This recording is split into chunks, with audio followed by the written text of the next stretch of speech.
Broadcasting from the business capital of the world, this is the Podcast Business News Network. Hey, welcome back, everybody. More and more cases of ADHD are being diagnosed every day, every month, every year. And I'm not really sure why that is. Maybe it's the testing. Maybe it's people having a realization that something is going in my gut that says that maybe I should look deeper into that. We are going to look deeper into that with somebody who is very unique in what she does as an ADHD coach. I didn't even know it existed. So I'm glad to have her with us today. She is wonderful in what she does. Stacey Cannon joins us on the program. Welcome. How are you? Oh, I'm doing great. Thanks. So before we even go into what you do, Stacey, to help and support people and families that are challenged with ADHD, what's your background? How'd this all happen for you? Okay, so besides being the ADHD coach, I have a background as a pediatric speech pathologist. I've been in the field for 23 years. And so I've worked with a lot of kids along the way. And yes, with the speech side, but so many. And even over the past few years, it seems like more and more have ADHD or show signs. And I have also been diagnosed as ADHD. I was actually diagnosed as a child, and I'm the parent of a teenager with ADHD.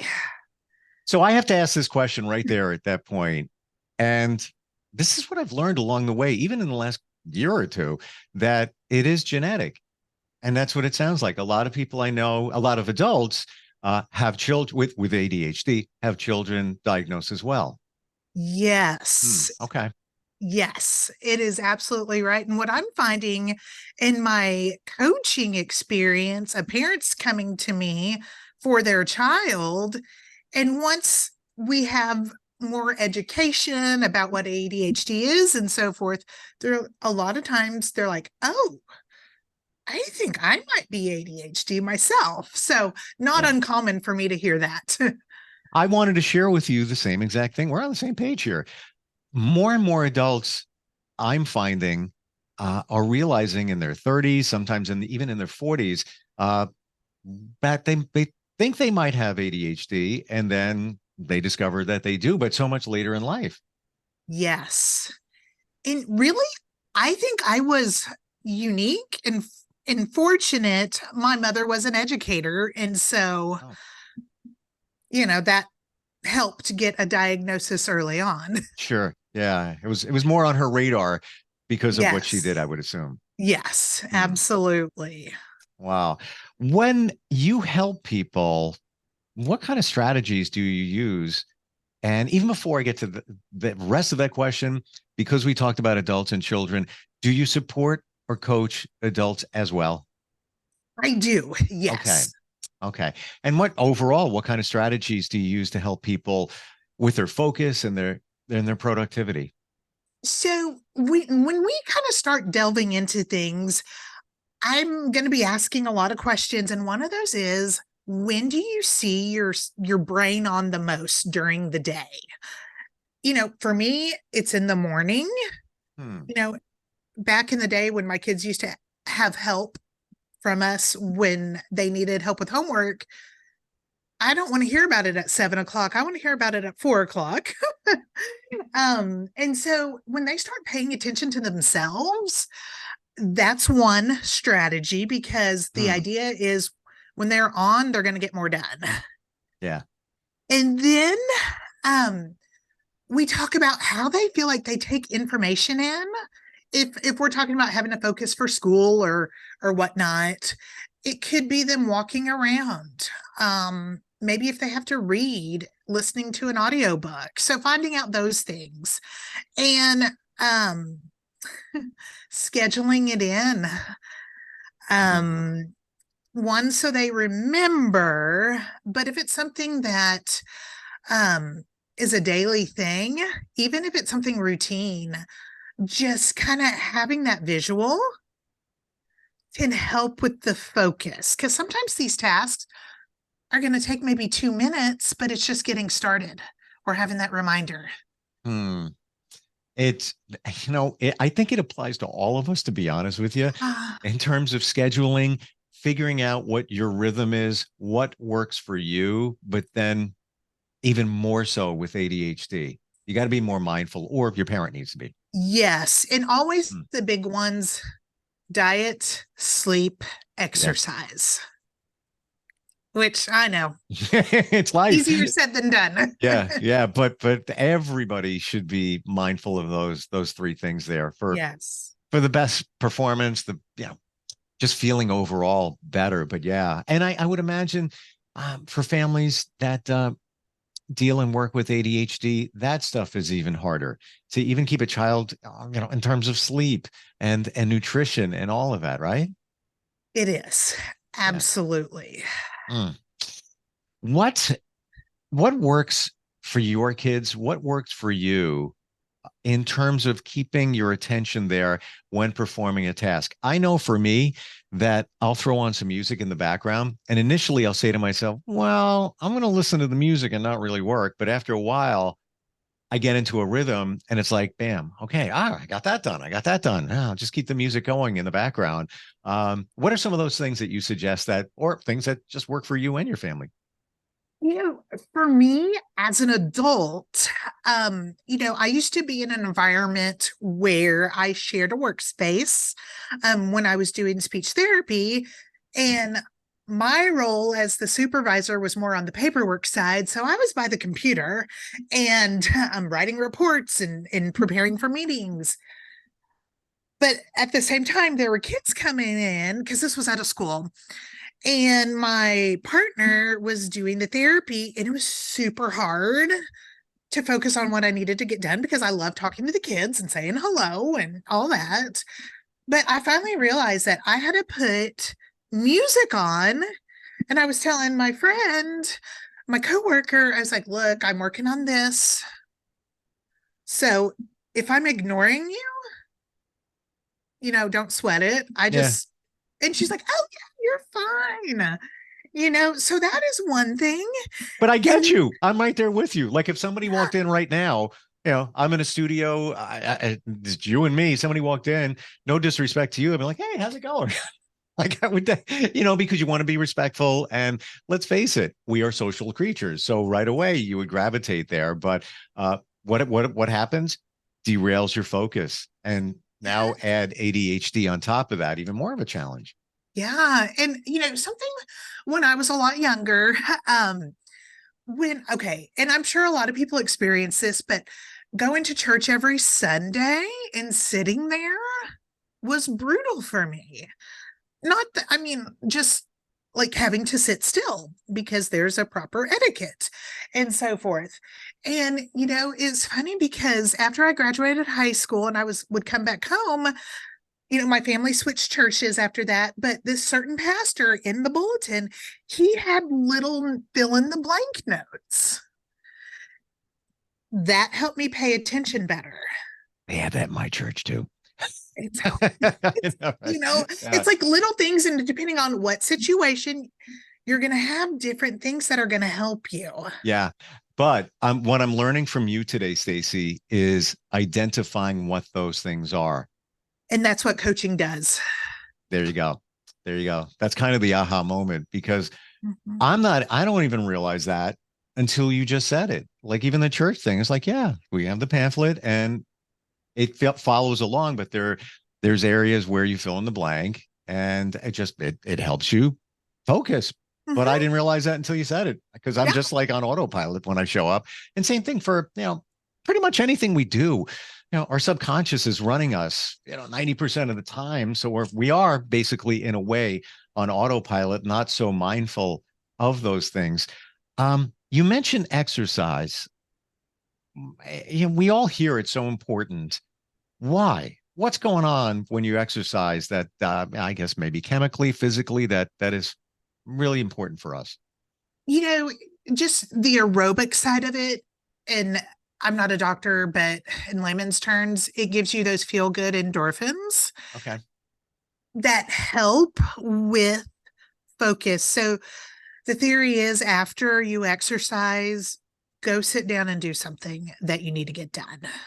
Hmm. I'm now you're making me think because I have a gym that's not even 800 feet away.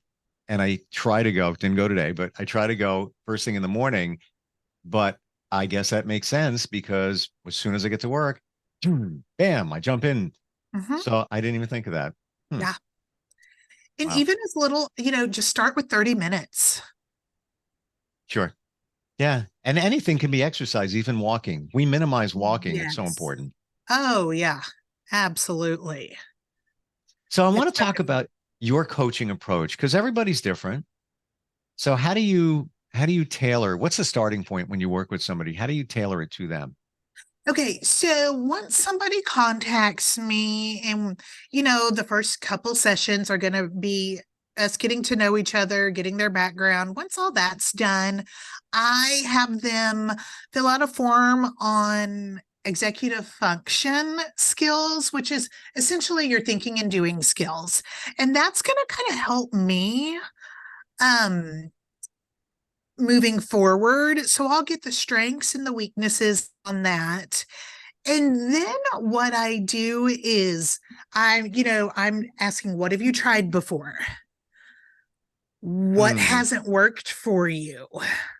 And what do you hope to get out of coaching? And then I explain what the coaching process is so they can kind of have a better idea because a lot of people don't understand. It's not just me. Okay, what's going on today? Um, but we really start diving in when they come to the session with, okay, this is where I'm really hung up this week. I Hmm. can't get this done, or overall, I'm struggling with housework or with my kids. It's a power struggle getting homework done. You just identified something so important because every day is different. And having a coach can help you navigate those things. It's not a one size fits all. It's not well, here's what you should do, and then just hand it to somebody. It's a process. It's a living, breathing thing. We are, but your challenges are living and breathing because it's every day is different, right? Hmm. Absolutely. And the idea is after a session, we'll come up with a plan together for the client to put into practice. You Okay. know, starting out, ideally weekly sessions. And so they're going to come back and let me know how it went. I would love to, hear that it went great, but you know what? Things are going to take time and practice. Well, there you go. I mean, they even say that it takes 21 days to change your habit. So it's not an overnight kind of thing. Yeah, and I can't remember. It's funny you mentioned that because it actually takes longer than that. Oh, that's the minimum. And like and it's like, yeah, you're gonna be putting in, yeah. And so, but baby steps, I really encourage acknowledging and Right. rewarding yourself on those baby steps. Hmm. Okay. Thank you for saying that, Stacey, because I'm far from the expert. It's just my understanding that we have habits because there's a reward. So if you're changing it, you should reward yourself, Yeah. whatever it is, whatever works for you. You should find something. Yes. And a lot of ADHDers, they're coming to me with that negative mindset, and it's really hard to shift your thinking. Um, Hmm. because a lot of times, at least for me, I'm looking at the big picture just with myself if I need to accomplish something. And it took me a while to say, okay, well, you got this part of it accomplished. That's huge. Right. Hmm. you know? So can we talk about some of the success stories, things that you've heard? I mean, this is all Yes, confidential. We're not talking about names or anything like that, but of just course. illustrating somebody or a few people that you made an impact with. Something really, a parent really resonated with me this week. And it's a local family. But the parent was like, my child has been getting some sort of therapy since he was 3. And she's like, we started with play therapy, which I did the same with my kid when they were 3. But she said the coaching, it's really the piece that's made the biggest impact on our family for the better. Yeah. And so to me, just hearing those words is huge. I love that. I get it. Because I am here to help. But when the families see the difference, and then there's another family, I initially, she wanted me to help with her child. So we did that and he was making progress. And then she wanted help for herself with work. And she's like, just the way my work is, I'm constantly interrupted. And for me, it's hard to get back on track, which I completely identified with. But we found something that worked for her. She let her coworkers know, like, hey, before 9 o'clock, this is what I'm going to be working on. Unless it's an emergency, I want to get this done. And then clearing out the tabs on her computer, we found a solution. Oh, oh, can we talk? If you saw, and here's the thing, it's almost embarrassing. It should reboot your computer occasionally. Just it runs faster. I have so many tabs open, and yes, just the same exact way. Oh, I can't believe you said that. Yeah, but we came up with a plan that worked for her that Sure. she was able to follow through with. And I'll tell you, I'm the same way, not with tabs, but with emails. I'm one of those who has 27,000 emails. Yes, that's me. And I have a friend of mine that deletes all of them when she's done with them. I'm like, how can you do that? Like, I use them as a record keeping thing as well. I can't delete. And yeah, I should put them in folders. And oh, by the way, if you could see, I got a bazillion post-it notes all over the place here. Yeah. But again, maybe that works for me, maybe not for others, right? Yeah. And same with that same client, she had all these post-its, but she had planned that we worked out at the end of the day, she would get rid of those post-its that she did not need. So when she came to work, there was less clutter. Key. I would think, because when you have clutter, and I'm looking over here at I got stuff that I got to take care of later today, but you know it's there. Sometimes you don't, but it's doing something. It's having a negative effect on you overall when you have clutter. Yes. And then once you kind of take those steps to get rid of it, it becomes routine. So then you don't have nearly as much or something manageable. Sure. Yeah. When you're meeting with someone or working with someone, or you know what, before I even get there, any other examples of stuff that people you've worked with? Yeah. Like overall, an individual or a parent, less anxiety, kids are getting their homework done. Teens are getting their homework turned in. Adults are getting bills paid on time. Another big one that I'm really seeing a lot of, especially since the pandemic, working with others on making and keeping friendships. That might not be under the radar with ADHD, but it can be tough. It can be tough for any teen, child. I'm going to tell you right now, Stacey, you are so plugged in. And it's not, I mean, just in terms of a parental coach or coach for children, you're plugged into it. Like even what you just said resonates with me. I have a daughter, she's 15, and she's with me. And what you just said, maintaining relationships, I think for any teen is challenging. Yes. Yeah, absolutely. Right? 100%. I want to share with you also something you just said, that in the first example of working with somebody, how, therapy was in place and many other things, but coaching made the difference. So through a podcast, I met someone who I hired for my daughter as a coach. And I'm going to tell you, life changing. I love Life to hear that. change. It's the truth. Like just here, I was just talking with somebody one day. I know we just met. And this is a year. It's coming up on a year. And lots of other people just didn't get it done. And it was a private pay. It's a private pay situation. But going through our medical system, through these big conglomerates where if it's coaching, therapy, doctor, whatever it is, you're on a virtual couple of minutes. I mean, it's this person actually texts my daughter Mm-hmm. outside of their sessions and checks in and they become friends. And so I wanted to share that because it sounds like the same situation in the example that you gave.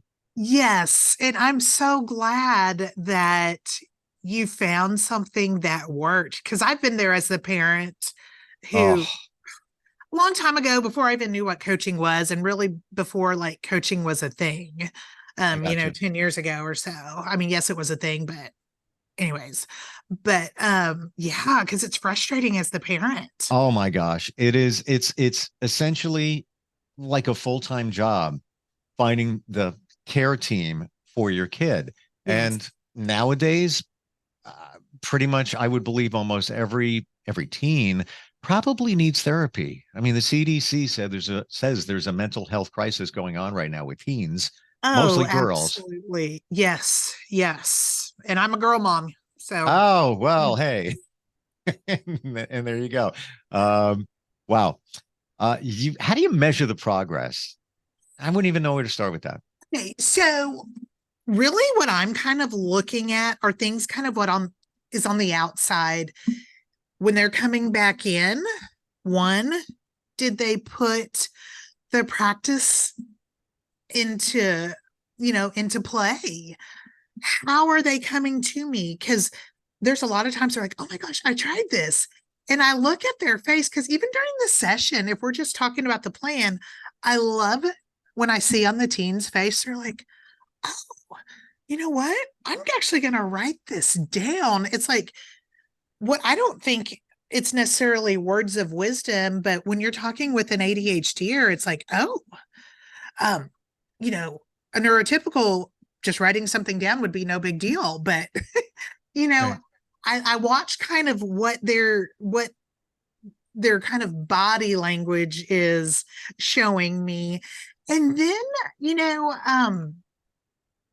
hearing them say, okay, I tried this, even if it didn't work, that's okay, because we're going to talk about it. But I'm really kind of seeing kind of that vibe they're giving off. And, for those that are really taking ownership, whether it works or not, they want to tell me about it. And so I think that's a big part of it too. Sure. And then we kind of just go from there. Even acknowledging that they made a true honest effort is, I think, half of it. And that goes for adults too. It's anybody. Oh, yeah. Yeah. And, there's lots of things that I don't get done that I hopefully set out, but it's okay. Yeah. It's okay, because that client is here for the help. And it shows that it resonated and connected with them to even take a step to find some progress. We're just about out of time. I would love, and even next time, if we may get together, I would love to talk about or get your opinion on meds, because that's another part of everything that is involved in the ADHD world. It is, and it's a tough decision. And then there's that. How do we find you? How do we even just start the conversation? Let's say you're a parent and you want to learn for your child, or even if you're an adult, maybe you got recently diagnosed and you're not sure how to navigate. How do we reach you? Okay, so my website is hillcountryadhd.com, and my contact information is on there. And My email's hillcountryadhd@gmail.com. Awesome. Yeah. Great talking with you today. And I really mean it when I say you're refreshing. Like Well, you thank are, you. For people that are going through challenges in their family, you're the light. I feel the light, the energy coming off of you when people don't know where to turn or how to navigate. We need more people like you. We really do. Yeah. And I want to help because there wasn't the Shows. help there when I really needed it. It shows, but not only do you help in terms of coaching, but your background, even working with children, speech pathology, which can be a big factor, all of that, you've got the creds. And I truly appreciate you being here today. Yeah. Well, thank you. I appreciate you having me on. Thanks, Stacey. We'll talk soon. Okay. Okie doke. Thanks. We'll be right back. Are you looking for even more of the podcasts and hosts that you love? The Podcast Business News Network is proud to announce that you now have even more ways to listen live. Check out the MyTuner Radio, online radio box, and Simple Radio apps on iOS and Android, or find us online. Search for Business News Network on mytuner-radio.com, or search Podcast Business News Network on streama.com and onlineradiobox.com/US. Take your podcast on the go and don't miss a minute of the action.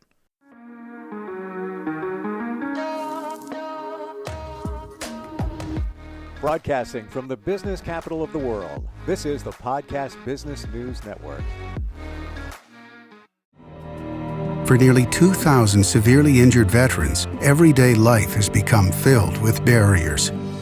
Day-to-day simple tasks can become pretty daunting. I have to carry my chair up 2 flights of steps or have somebody do it for me. What scares me the most is just the falling. When I'm struggling with my house, I think, to have that one great barrier just knocked down, it's crucial. Home for Our Troops is a wonderful nonprofit that builds a mortgage-free, fully adaptive, handicap-accessible house. And there's no catch. It'll be our very first home that we've ever owned. This is a game changer. This is where your life begins again. We need you to join us in completing this important mission. Please visit hfotusa.org and help build homes and rebuild lives. Because of you, everything's going to be okay.